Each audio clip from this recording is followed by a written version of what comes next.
اعوذ بالله من الشیطان الرجیم بسم الله الرحمن الرحیم السلام علیکم. نن درته یو ښکلې دعا چې د هر تکلیف او هر بیماری نه به مو ساتي، دغه یو ښکلې دعا در سره شریکوم چې انشاءالله دغه دعا په ویلو سره به د هر یو تکلیف او هر یو مریضۍ یا بیماری نه به پاتې ساتي به مو الله پاک. دغه دعا ابو داود ترمذی کې ذکر شوی دا چې سره د ترجمې به تاسو ته وړاندې کړم. د هر یو دعا او د هر تکلیف او هر بیماری لپاره دغه دعا ویل پکار دی چې تاسو ته یې وړاندې کوم.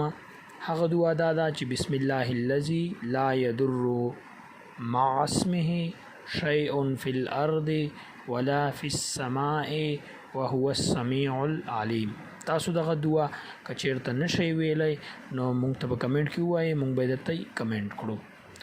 دغه دعا چې کوم کس سحر او ماښام درې ځله ووایي انشاءالله چې هر یو تکلیف به نه ورته رسیږي، چې کوم یو شی هم وي هغه بدله تکلیف نه ورکوي. د الله په فضل و کرم سره به دغه انسان روغ رمټ وي.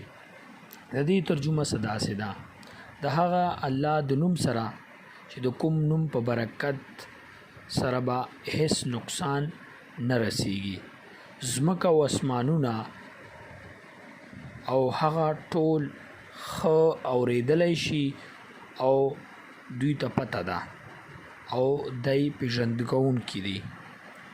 نو ډیره یو ښکلې دعا ده، تاسو یې هم دغه دعا وهئ انشاءالله چې یو قسم تکلیف او یو قسم مشکلات به درته نه راځي.